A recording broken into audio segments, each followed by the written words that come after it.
Well, good morning, afternoon, evening, whenever you're watching, listening with us, living streams. It's good to have you guys here. Welcome to our deep dive podcast. And today we're going to be digging in a little bit on the message that I was preaching this past Sunday. But we have two special gifts. They are gifts. Yeah. Two special guests who are also a gift. Cliff Caesar back after joining us last week. Back again. Yep.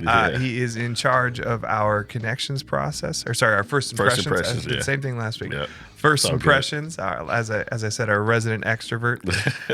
And then we have Ali Simpson, who is also an extrovert, as far as I can tell. Yeah. Probably a little bit, maybe. I like to be by myself. But, not gonna lie. Okay. Oh, no, she's totally an ambivert. I love a very friendly introvert. I love people, but yeah. Yeah, not our resident extrovert though.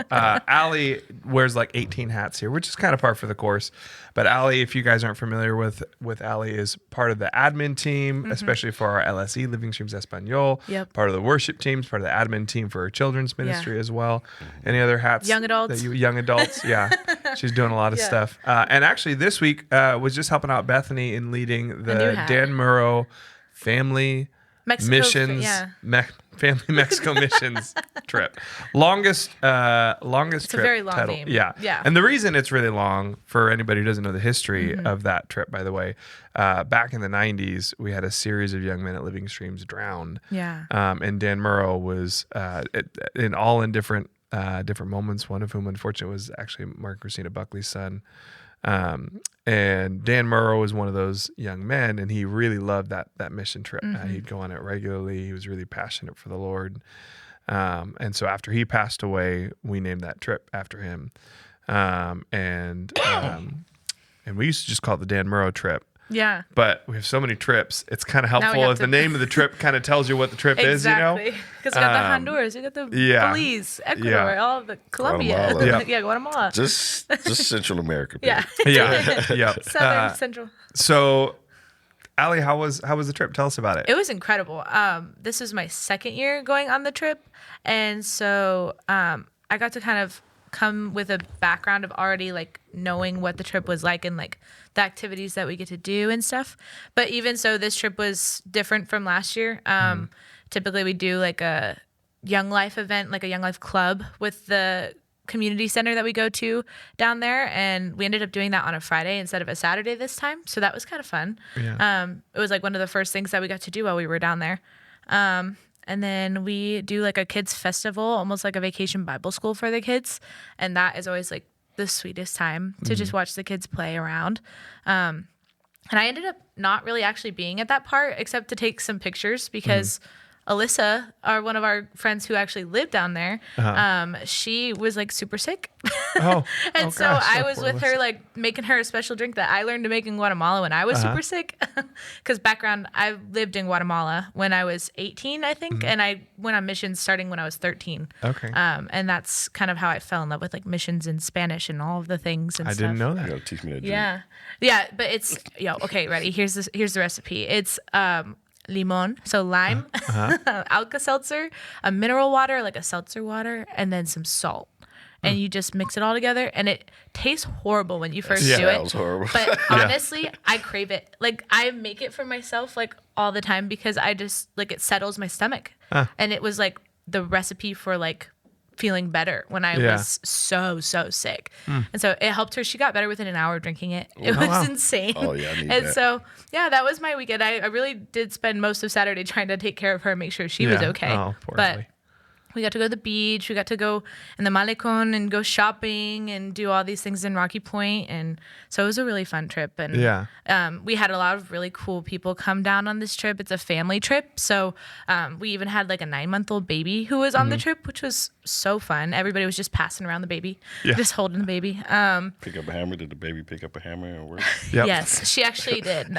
No, she was folding clothes.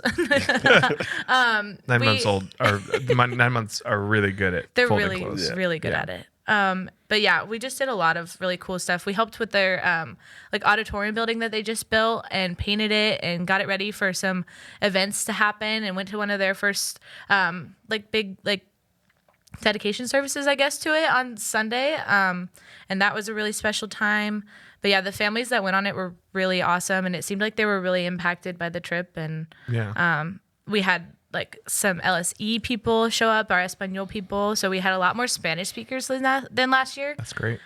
We even had a family who has lived in like the south of Mexico, and their kids speak Spanish and English like perfectly, and so they were like interpreting for everyone, and it was really sweet to see that, because here in the States a lot of times the kids are actually really afraid of speaking Spanish or English, vice versa, and because they're just not confident in either or only in one. And these kids were like switching so quickly and like helping and doing whatever they could to help interpret for people. So that's a really special time. Yeah, there have been years on that trip where I was the only one who spoke any Spanish. And my Spanish is okay, but not at all good enough to be. And back then I was usually leading the trip, and so it was such a pain in the butt to be like leading the trip and the only person that can help anybody communicate with anybody who doesn't speak English. But that trip is really special, and a lot of people from Living Streams might not know unless you've been on that trip, which we usually will kind of give that background if you're on that trip, that Living Streams has been sowing into Rocky Point, Puerto Peñasco for decades now. So years and years and years ago, as a result of that Dan Murrow trip, George and Susie Stavros decided that they were going to start a medical clinic down in Rocky Point that's still going strong now for about 3 decades or so. And they do clinics in all sorts of different neighborhoods, usually the poorer neighborhoods there. They do clinics at the prisons. They do prosthetics. They do dental clinics. They're doing this on a regular basis. They started doing clinics up in Sonoita, which is the border town that you pass through on the way to Rocky Point. And it's put a real dent. Like, it's actually an accessible thing that's giving medical care to a lot of people. And if you ever go to those clinics, it's not just a medical clinic. They're going through like a spiritual triage when they go through triage too. And so they're getting prayed for, they're getting talked to, they're hearing the word, they're getting follow up. A lot of people are coming back every time they do a clinic, and they're getting discipleship in that process. It's really powerful. In addition to that, some years ago when David Stockton was our missions pastor, they set out to just plant a number of things. So before David and Brittany Stockton went down to Belize to live there for an extended period of time, the first time, because that actually came out of his time as a missions pastor.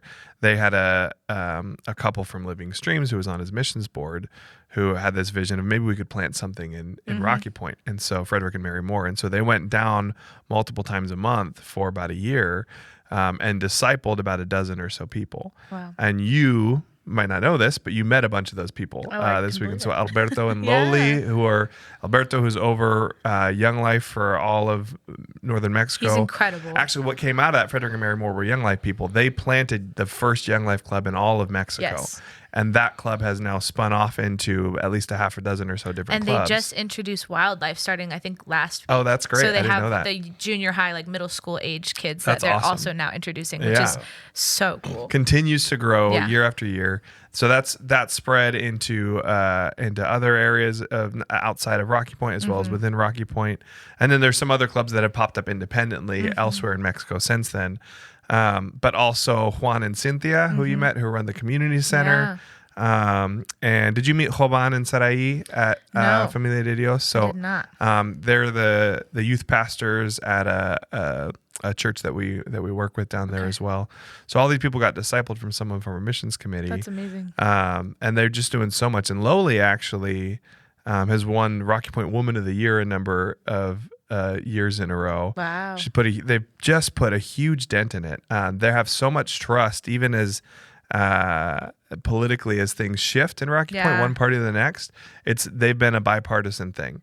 And so the community center years ago, the government, actually, there's a really cool story. The governor did not like them, and he sent his wife to go check out the medical clinics to be like, hey, find something wrong with this that we can shut it down. And she came back and said, no, you're getting behind this. And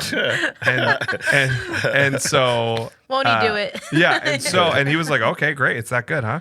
And so they actually gave them the land that the community center is on. It's incredible. And they've developed it over the years into something pretty significant. It's insane. The whole community center is just so well done. It's so beautiful. The dorms that we stay in are like insane. They're so great, like comfortable and like really just accessible for everybody. And it's awesome. It's so good. It's really cool to see what like the right kind of missions work can actually produce something really significant Yeah. that's honoring and building people up. And I'll tell you, the neighborhood with a community center looks different than it did when they planted the community center. People actually care for their neighborhood a lot more.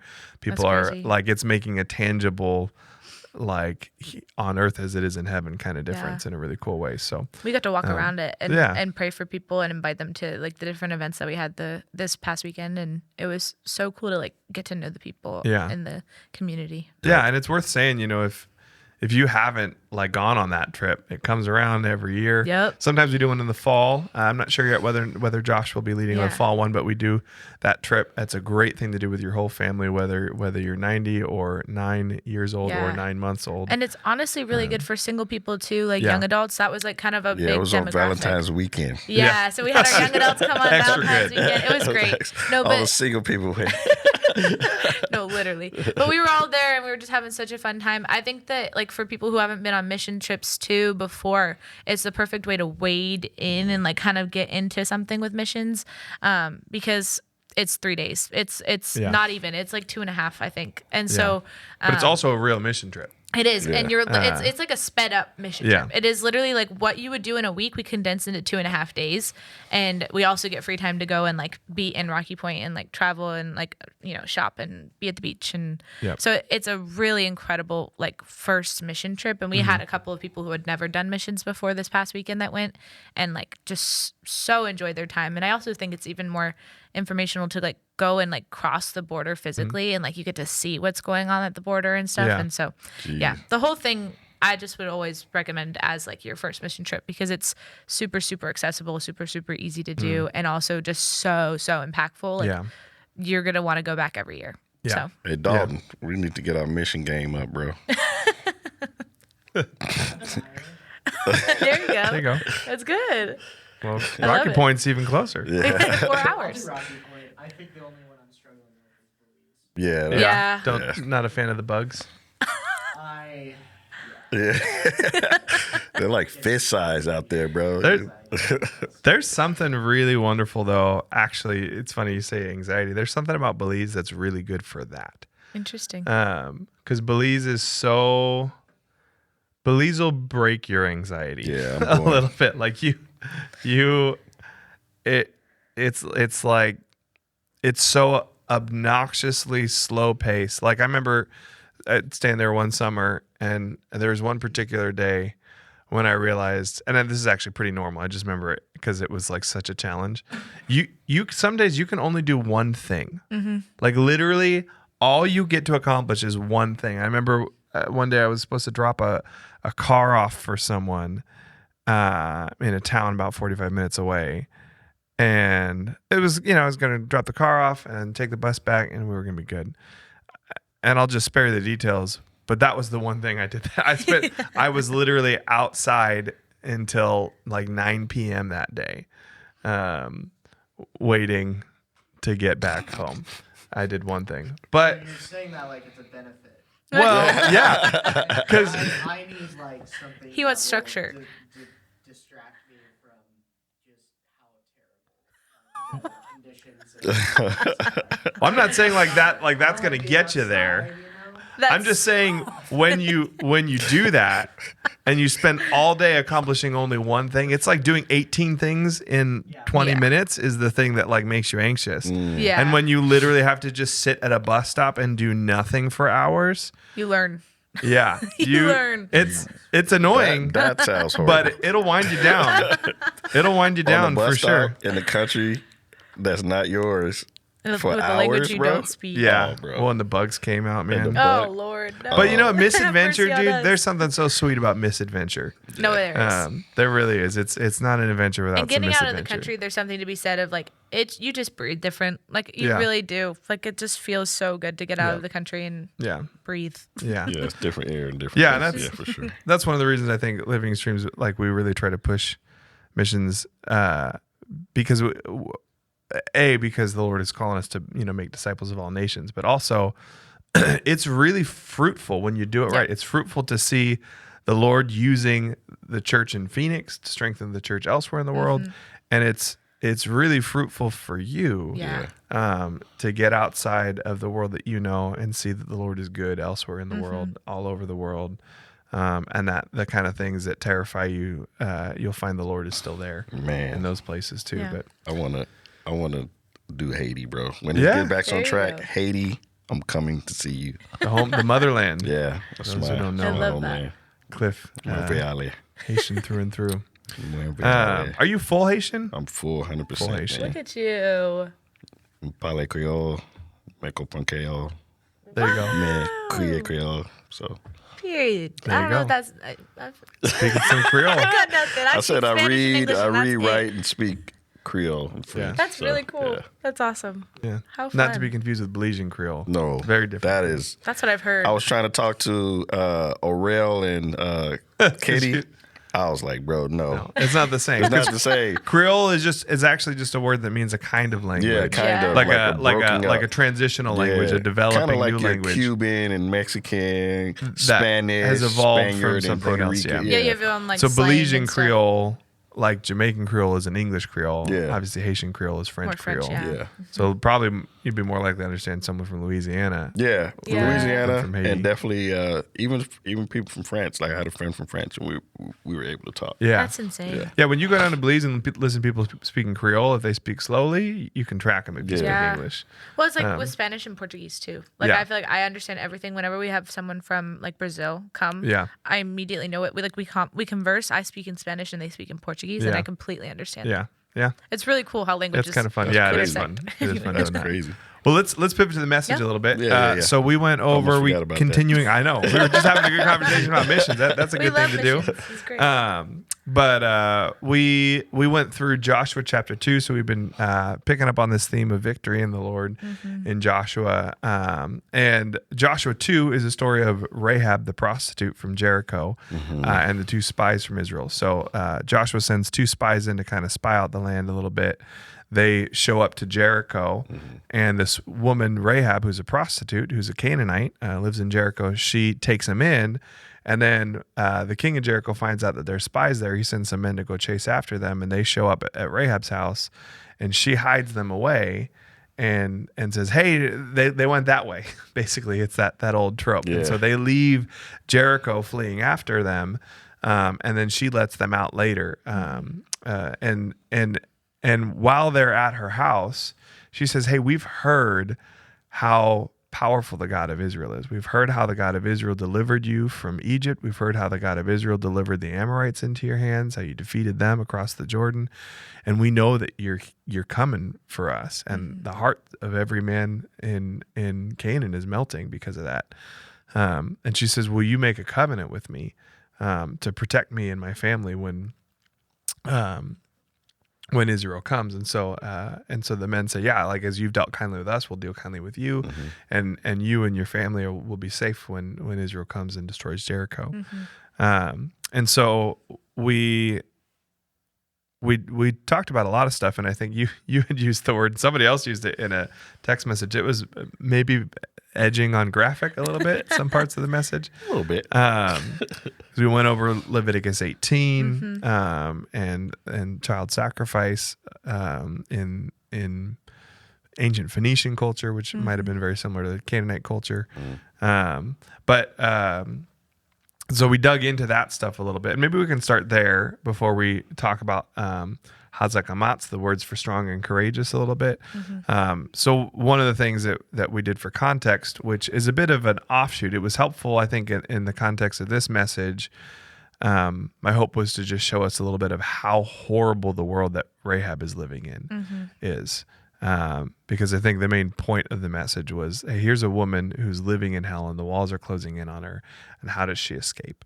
And she escapes by catching a vision of a God who can save her, making a covenant with that God, and waiting for a man named Yeshua to come and deliver Joshua. For those of you who didn't catch the message, the name Joshua is an English translation of the name Yeshua, which is the same name as that we also translate as Jesus.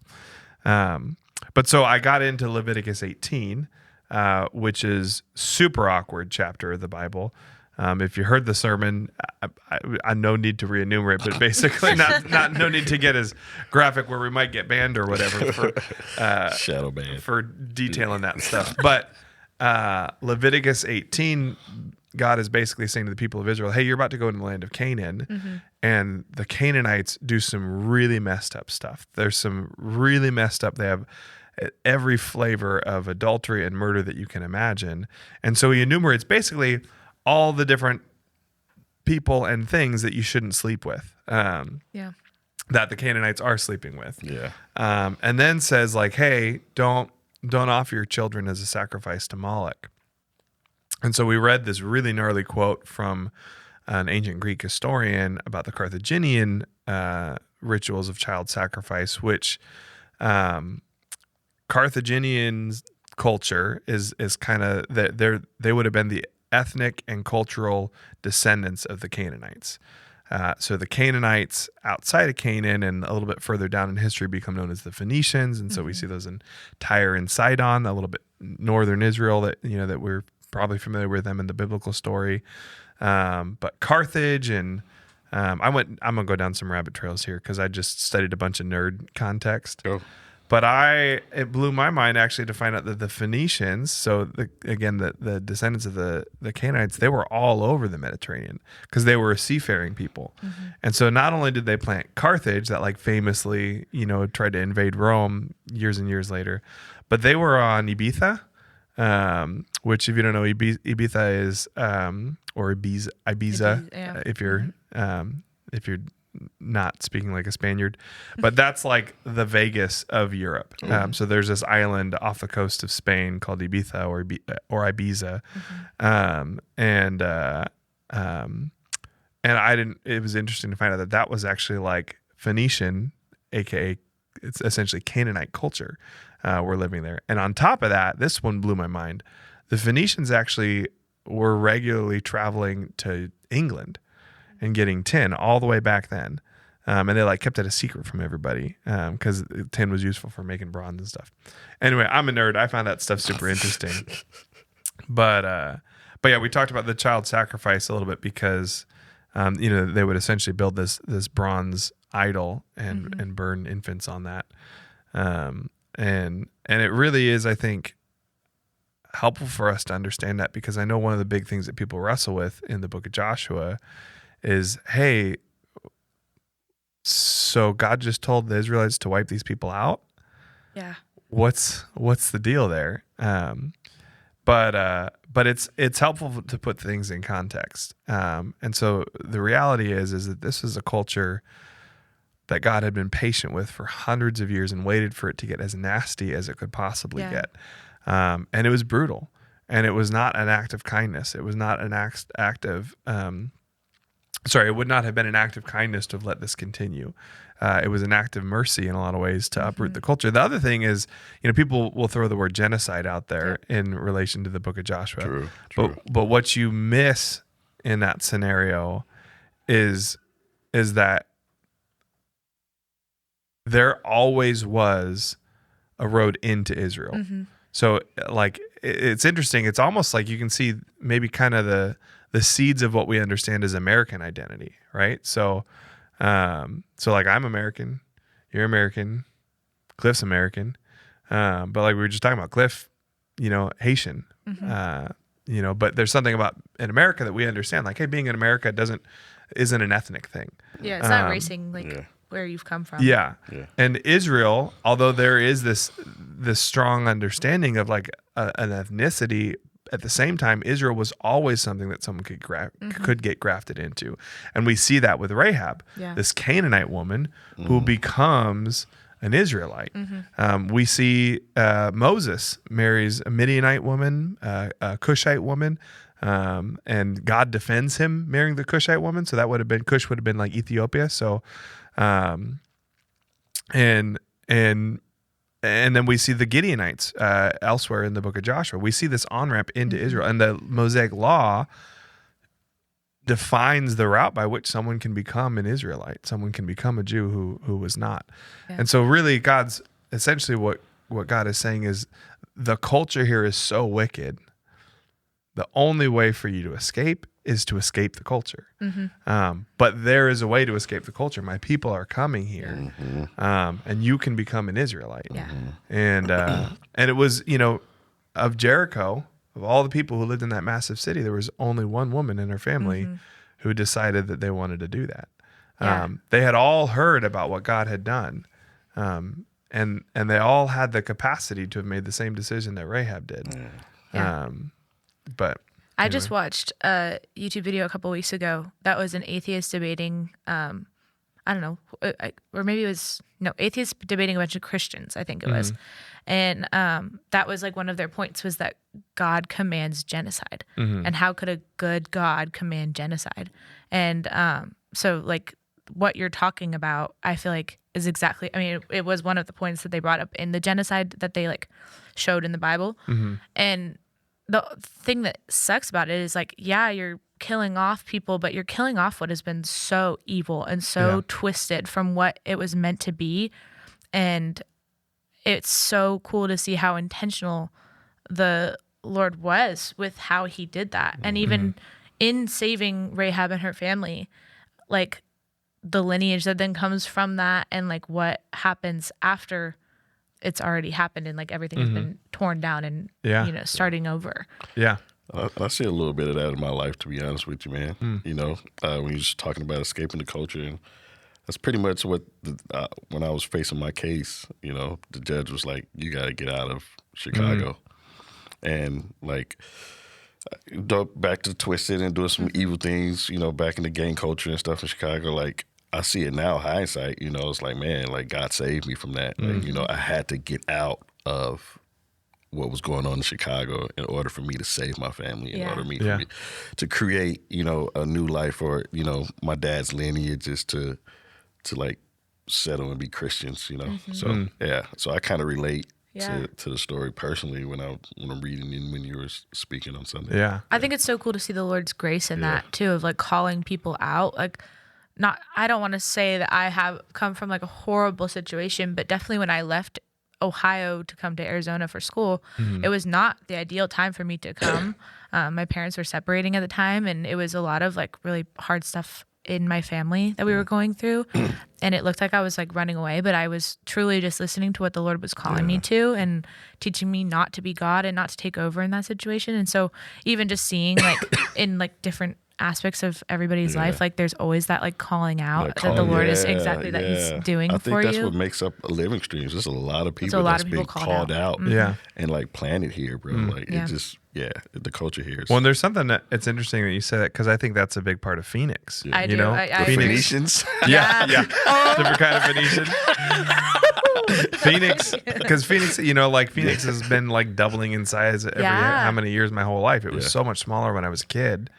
And it just keeps getting bigger and bigger and bigger because a lot of people come in. It's crazy. But it's interesting, we and I'll unpack it again and kind of give a refresher. But we talked about the Hebrew word pictures a little bit, which is, well, I'll get the background for that in a minute. But the Hebrew word picture for the Hebrew word for repentance is to destroy the house. Really? And so it's the idea of like of exactly what we're talking about. It's that's insane. Like burn the boats, burn the bridges.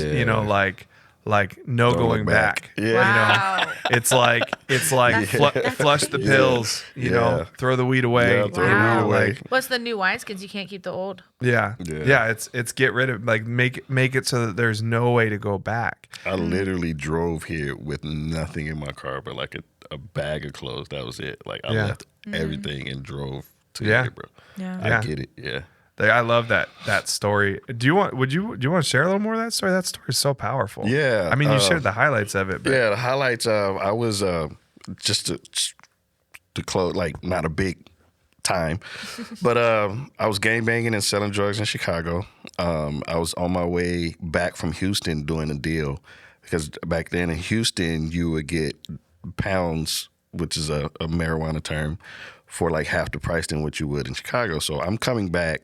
And I get pulled over basically from a DPS officer, and I didn't click my light, the signal to turn. And so it was about maybe a block or two from the Missouri state line to the Illinois state line, And he told me to go further because we was in the middle of the street. And by that time, I crossed the Illinois state line. So the Illinois police had to take me to an Illinois jail. So I sat in the jail for 2 weeks and waiting on the sentence. It was 13 pounds of marijuana in my car. And then I go, they take me from, I forgot what city it is. It was a southern city in Illinois. And they drove me back to Chicago to see a judge. And at the time, the judge was, I didn't know, but now I know, was a friend of my adoptive dad. Wow. And so I'm praying in 2 weeks. I'm not a believer at this time. I stopped believing, I would say, because my adoptive dad is a pastor. I stopped believing. And at the jail, this guy told me, hey, you should pray. And I was like, man, I've done all of that my whole life. I'm good on praying. And then he yanked me down and so you should pray. And then so I was like, God, if you're real, if this is, please just help me get off this case. And so I meet with the judge a couple of days later after that prayer. And he was just like, hey, is so-and-so your dad? And I was like, yeah. He was like, man, I went to school with your dad. So here's what I'm going to do. Basically, I'm just quickening it up. I need you to leave Chicago and then come back and tell me that you're working, and I'm going to give you a second chance, and I'll wipe your record clean, basically. And I did that. I came, and my girlfriend at the time, we flipped a coin between Iowa and Arizona, and we was just like, we're going to move to that capital, whatever it is. And then it landed on Arizona. We came to Phoenix. She had already previously moved before, and then I packed my stuff up later, a month later, to drive here. And so basically I'm here. I got a second chance, and I met Christ here, fully 2010 in Arizona, and I've been walking it out ever since. Yeah, thanks for sharing that. No That story, man. I love and you had said the judge was a believer, right? Yeah, That's the how judge was a believer. He went to Moody Bible College with my father. Yeah. Yeah. So. And I love that wisdom, right? Like exactly what you were saying is that he knew he was a good judge. He knew you got to burn the house. Yeah. You got to get out. You got to leave. Yeah. And that really is so much so. It's funny how much of our struggles with sin sometimes are because we're not willing to burn the house. We're not willing to leave. We're not willing to pick up and be a different person. Mm-hmm. And I remember when I was a youth pastor, I had a number of guys who, and I heard this refrain from different guys, but I had this group of guys who were really rough lives and were just kind of sitting on the edge and looking at what it would be like to follow Jesus. And we're starting to be interested in Jesus. But this thing kept coming up with them where they would say oh, you don't know me. You don't know my life. Yeah. Is what they would say. I hear that all the time from these guys. Mm-hmm.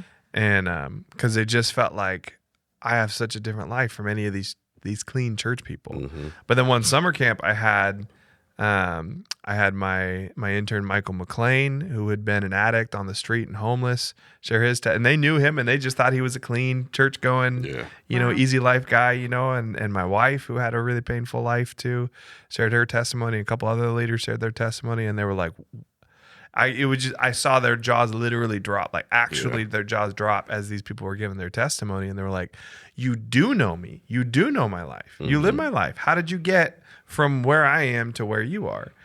And of course the answer is Jesus. And the answer is, well, you leave. You leave it all and you go follow Jesus. And that's what Rahab had to do, right? Yeah. She was a prostitute in Jericho, and for her, victory was not winning the battle against Israel. The victory was leave, escape, run away. So I promised we would recap the Hebrew word pictures a little bit, because we've talked about that in the past. I like talking about it. I'm really proud of my dad for it. So my dad actually is the one who discovered this in modern history, because he was just a real sharp guy, and was a weird person like me who liked thinking too much about strange things. But he pieced together that, so there's phonetic languages and there's pictorial languages, the alphabets, right? So English and most of the languages we're familiar with, they have a phonetic alphabet. So we're familiar with the letters tell you the sounds that you make. But then pictorial languages are where the letters, they don't actually tell you how to pronounce the word. They just tell you what the word is. So like Mandarin, the Chinese alphabet, and one of the two Japanese systems, like I forget what the two different Japanese alphabets are, but like it would be an example of that. Or hieroglyphs would be a similar example of that, right? Where it's a picture and the picture tells you the meaning of it. And the picture kind of eventually turns into a symbol. Well, Hebrew is the only language in the world, or at least the Hebrew language family is the only language family in the world that actually accomplishes both of these things at the same time. And so when I say Hebrew language family, right, it actually, a lot of this works in Arabic because their roots are the same. So if you go to kind of pre-Hebrew, which would be like Proto-Canaanite is what they tend to call it, that ancient Semitic, which actually would be arguably most likely the first alphabet, from which the Greek alphabet evolved, from which the Latin alphabet evolved, from which a ton of different alphabets evolved, the Cyrillic alphabet, right? So if you go to that Proto-Canaanite, you can actually see that each letter is a picture of something. And when you string those pictures together as you're spelling a word, it both tells you how to pronounce the word and it gives you something of the meaning of the word. So the easy low-hanging fruit example that I always give, right, is the word for father, right? So we're familiar, right? The word Abba means daddy. And so Ab would be the Hebrew word for father, and that's spelled Aleph Bet. Which, by the way, is where we get the word, the name alphabet, right? Aleph, Bet, A, B. Bro, you be blowing my mind right. sometimes. So Aleph is a picture of an ox. And if you look at the Proto-Canaanite, if you Google like Proto-Canaanite, or ancient Hebrew, you'll probably see some pictures of that, and you can kind of see how that, and even if you think of an A, right, from which and you turn that on its side, you can kind of see an A kind of, if you put it, got a little horns or whatever, it's just kind of flipped over on its side over the years, right? So, and that brings with it all the connotations that an ox would. So servant, strength, leadership, that kind of stuff. And then Bet is a picture of a house, which maybe you're familiar, Bethlehem, Bethel, house of God, right? So, and again, you can see that the ancient Bet would have been kind of like a bee on its back, right? A little sharp, and it looks kind of like a tent, and so the word for father is the strong servant leader of the house, and that's a dad right there. And so we talked about the Hebrew word pictures for strong and courageous that we find in the book of Joshua, which actually we find that phrase elsewhere in the Bible, but it's a key theme in the book of Joshua. God's telling Joshua, be strong and courageous. Joshua eventually tells the people of Israel, be strong and courageous. And you see strength and courage throughout the book of Joshua. And the word for strength there, the Hebrew word picture there is what follows the vision, right? And so I unpacked that a little bit on Sunday. And so that would be the Hebrew letters. There would be Het, Zayin, Kuf. And so Het is the picture of a fence. Zayin is the picture of like a weapon, like an axe. And Kuf is the picture of the back of a head. And the Hebrew word for vision would be spelled Het Zayin. And so this is where we're digging in deep. All right, so track with me. I know. Yeah, my mind's like, I know. It'd be easier if I had charts and stuff, right? This is where my brain goes. Like, I love this stuff. Good. Because my major was Spanish. And so I had a lot in that to do like linguistics and like all of the things to do with words. And so this is like, I'm like, yes. Yeah, Ali is my like fellow language nerd here. I appreciate that. There are not enough language nerds in the world, but you're probably the only other person I know who's like weird enough to like watch polyglot videos and stuff on YouTube. Sure. Yeah. But which is like, does anybody else even know that there are polyglots on YouTube making videos of them talking other languages? Did you know that, Dalton? Because I didn't know that. 0% chance Dalton watches videos of polyglots. I love it. I did watch Paddington, though. So there we go. Yeah, did you watch Paddington, Dalton? You made a promise to the internet I was raised with Paddington. that you were going to watch Paddington. We talked about this Disappointing. All last right, well, you have to watch it this week. Yeah. With the marmalade? It came up in the podcast last week. Was it on? There's so many apps. Last hurrah. Yeah, I have Oh. no idea what it was on, I but literally we have watched books it. from my You childhood. could of Google That's Paddington and crazy. it'll Maybe tell you what Peacock? stations it's on. Yeah, yeah. Anyways. Okay, so to the- Het Zayin. Het Yeah. is the picture of a fence. Yep. Zayin is the picture of a weapon, and Kuf is the picture of the back end. So Het Zayin spells vision. Is how you would spell the word for vision in. And so the Hebrew word picture for vision is a picture of a fence and a weapon, like an axe or something like that. And so the word picture there is to destroy the fence, which makes sense. You got a fence in the way, you can't see. No vision, right? And Kuf is the back of the head, right? And so that has connotations of the back of the head. So one would be like, hey, if you're following someone, you see the back of their head. You know, so the word picture there is what follows the vision. Here's the little rabbit trail I want to take, which I'm sorry, this is too nerdy, but you're still listening. You're down for the nerdiness, right? I'm here for it. So if you track the word vision, there's so much interesting stuff going on there, right? So the word for if you compare that with a few other words, so the word for sin in Hebrew is spelled chet tet aleph, and so the Hebrew word picture there is what surround or the fence that surrounds the strong. Wow. So there's this That's idea. crazy. Yeah, there's this idea of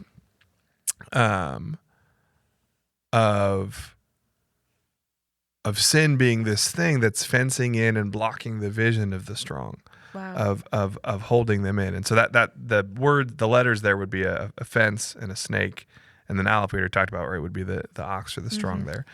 And so I think it's so interesting that comparison and that contrast there with this idea of a fence and how it's blocking people in and blocking the vision. And we know the word of God says, for lack of vision, the people perish. There's just something, it's so interesting how much of the biblical mindset, and you can see it baked even into the Hebrew, has so much to do is like, hey, are you seeing things rightly? Are you seeing what God is up to? Yeah. Are you seeing the true vision? And that sin is this thing that is not only capturing us, not only blocking us in, but it's also blocking our vision. And so then if we want to have vision, what do we need to do? We need to destroy the fence. We destroy the fence that's surrounding the strong. We destroy sin. And when we destroy sin, we can see clearly. And what follows that vision is courage. And so I just, it's so fascinating to me. It's really cool. Hebrew does this all over, like almost every single word is in some way, shape, or form doing that. And then again, once you hold that up in light of the biblical stories and the scriptures, it ends up being really profound. Yeah, that was. I love that. No, that was great, bro. Like normally, you know me, I don't travel down those roads. You don't nerd out. I don't nerd out on that stuff. But Yeah. I'm sitting here.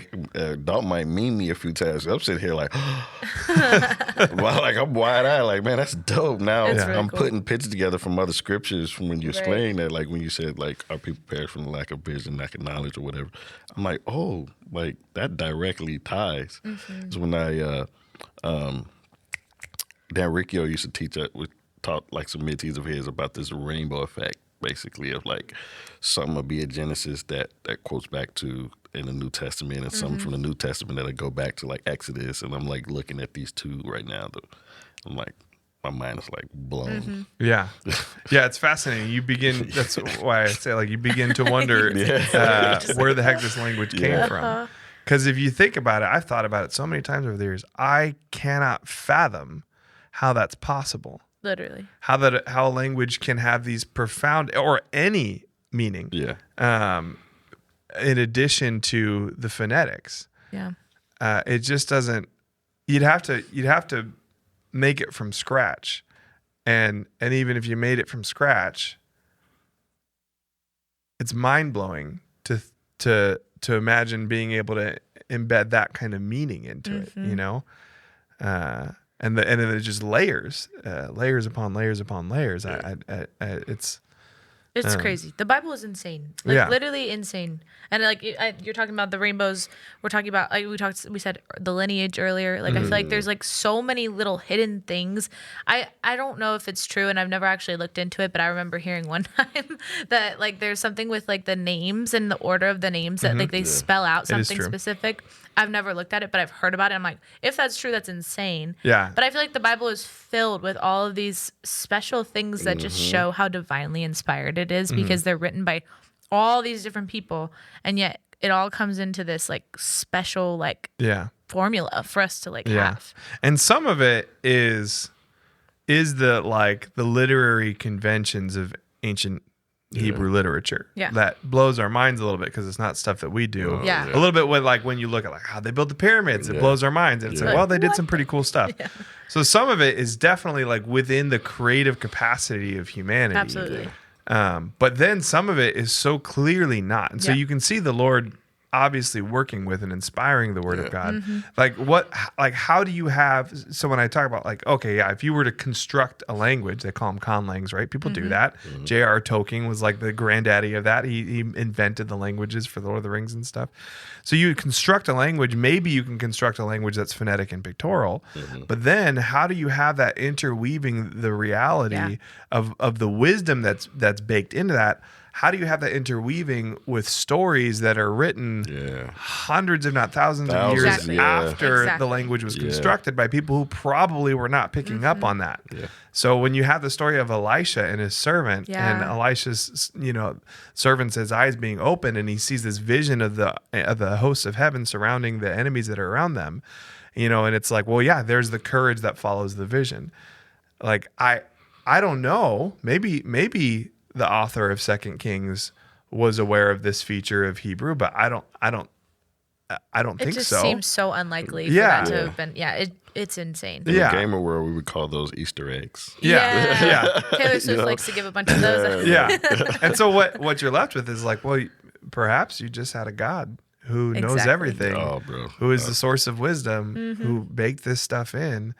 And incredible. and it is interesting. They don't really know where the idea for language came from.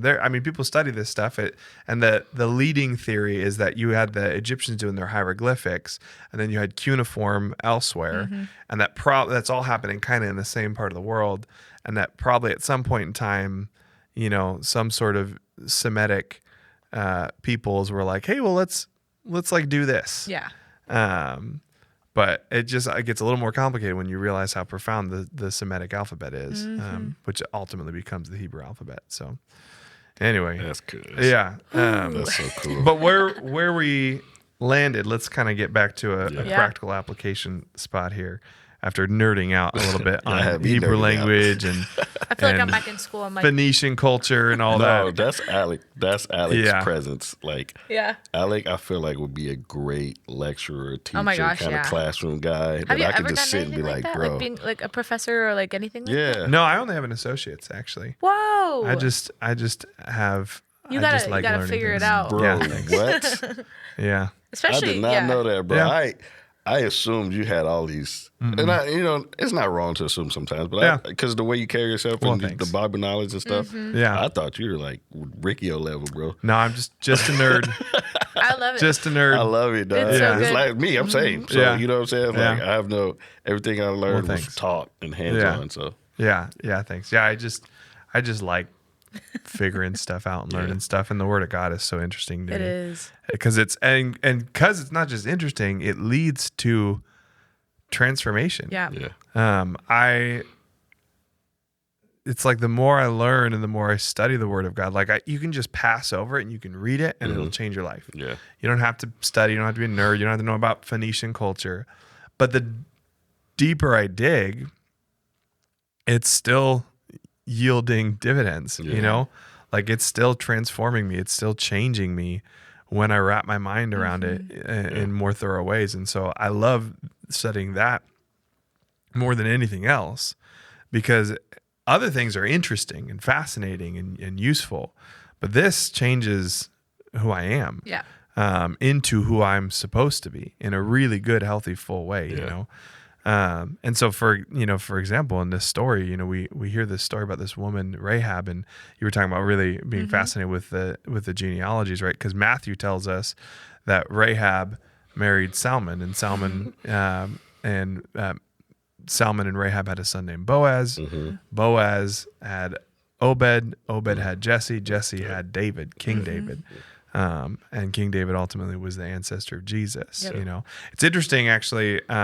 We don't know how Matthew knows that, because that's not in that genealogy is elsewhere in the Old Testament, but we don't actually have an understanding that Rahab marries Salmon until Matthew gives it to us.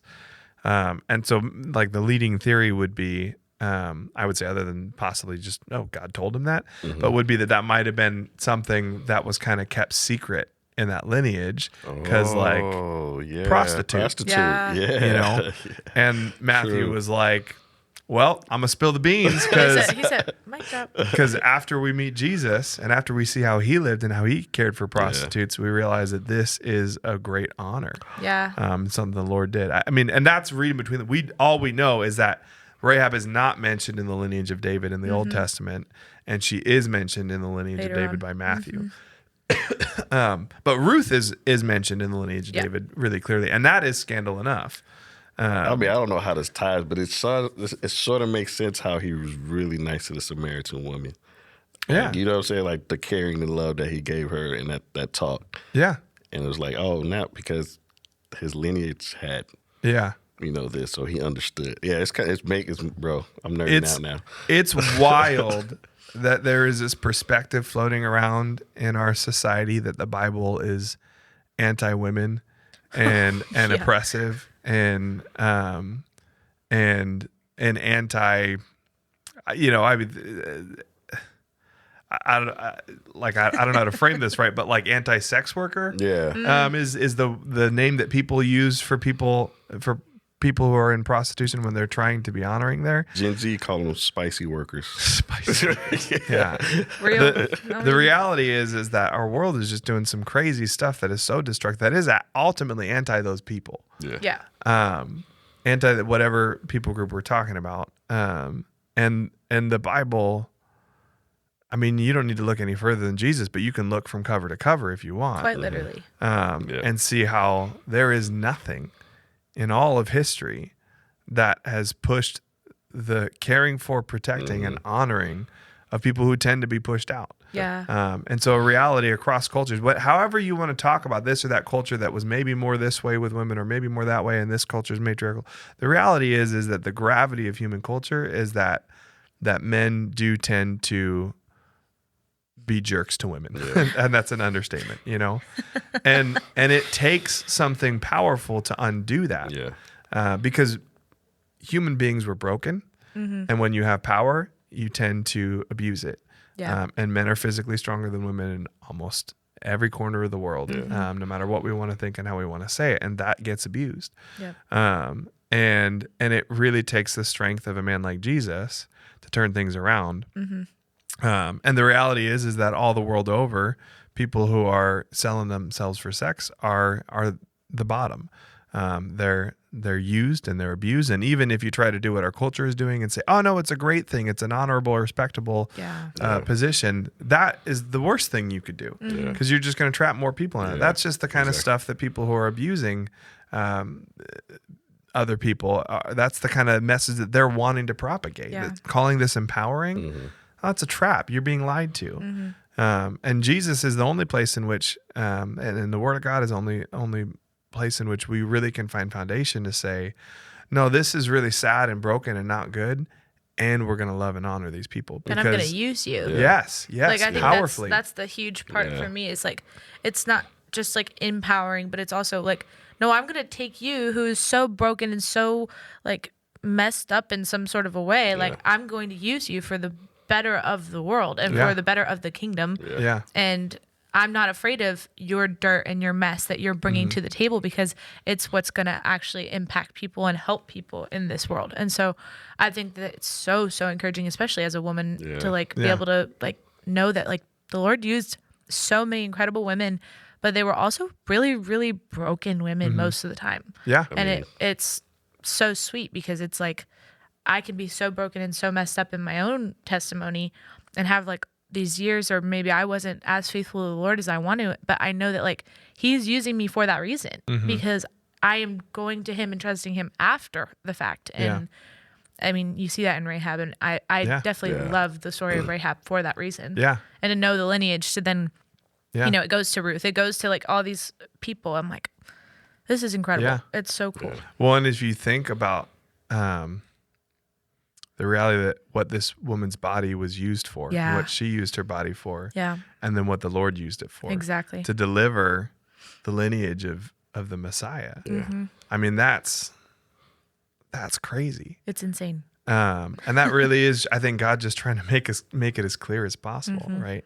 And I love the reality of what I see in the book of Joshua, and acutely in the story of Rahab, but elsewhere in the book for sure, on almost every page. It's never too late to be faithful. Yep. And I think we have, Dave and I, we were just talking about this on the podcast the other week, but we've made this mistake of thinking that purity, especially sexual purity when we talk about it, is like a make or break thing. Yeah. That if you mess up, that's done. The ship is sailed. That's all it is. Yeah. And I get why we say that, because it's like, well, there's consequences, you know, like, and there's brokenness that follows any kind of sin. And yeah, it would be wonderful to never sin in any particular way or any way at all. But the reality of the world in which we live is we live in a world where the gospel reigns. Yeah. And Jesus' salvation reigns. And so the story of the Bible, not just by the time Jesus shows up, but even with Rahab and even in after the fall, you know, like from cover to cover, the story of the Bible is it's never too late to be faithful to God. Yeah. Don't be unfaithful. Yes, don't sin. But God is strong enough and faithful enough and full of honor enough that no matter what shame and sin you bring to the table, like, we're going to move forward. And I love the way you were phrasing it, because it reminded me of what I'd shared a story on Sunday about my friend who had been a prostitute a few months prior, and was living in the safe house and was following Jesus, and how she was going through the Bible looking for stories of women like her.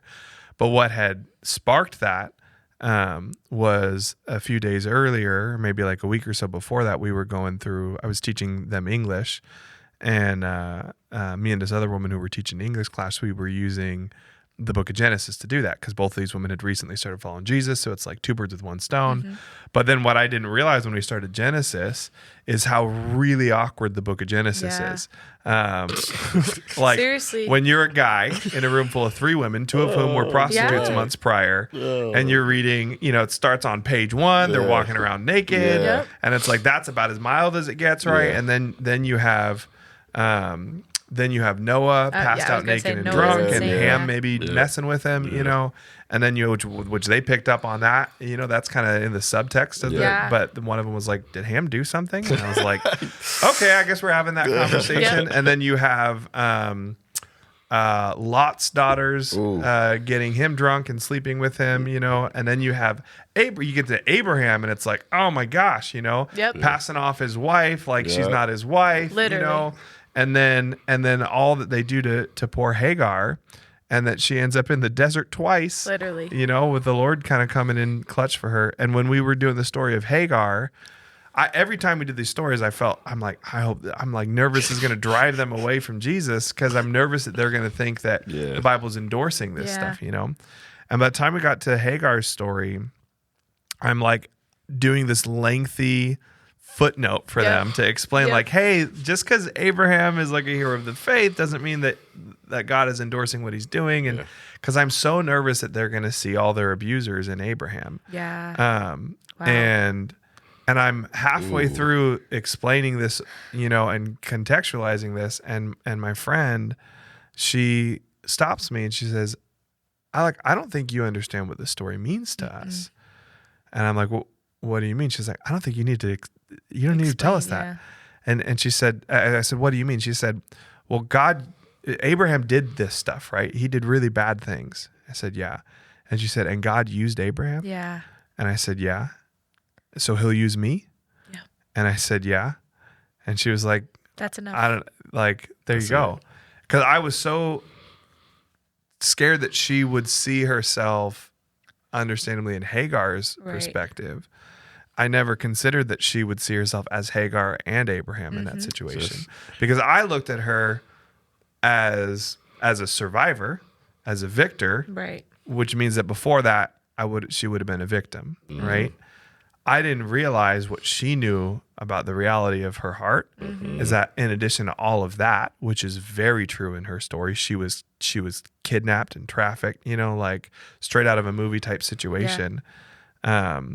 But she also knew that in all of that, in all those dark places, she did dark things that were her decision. Yep. And I wouldn't say that because I'm like, I don't see it that way. But for her, there's this jumble, this knot in her heart of the things that she did and the things that were done to her and the things that she did because of the things that were done to her and all the shame she carries. Yeah. And it's such a knot. It eats you alive. Yeah. It literally eats you alive. And only in Jesus, it's like, we could sit there and detangle this knot if we wanted to and say, well, this isn't your fault and that isn't your fault. And at the end of the day, for her, once she encounters Jesus, I don't have to detangle the knot. I can just throw the whole thing away. Yep. Because it doesn't matter what of this was done to me and what of this I did. All of the shame is removed in Jesus. Yeah. And she knows that the reality is that there are things I did that I didn't have to do, that I am a sinful person, and there are things that were done to me.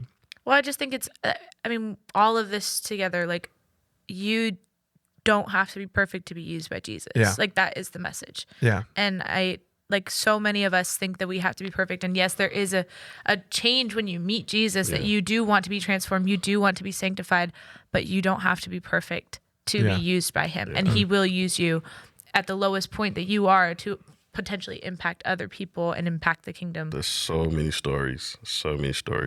You know, a true encounter with Christ will change your whole trajectory, your whole lineage, not just your life, for those after, your grandkids and kids. Because you don't want to be the same. So, I wish we had a little more time to pull on that thread and ask you guys some more stories, but I think we're running out of time for the day. So, and I think that's as great a place to land as ever. So he will use you. the Bible be Bibling, man. That's right. Cliff, Allie, Dalton, thank you guys so much, and thank you for watching with us. You can go ahead and like and subscribe and do all the things that the internet wants you to do. Notification bell. Oh yeah, that one too. But we appreciate you guys. Thanks for listening all the way, and we will see you on Sunday.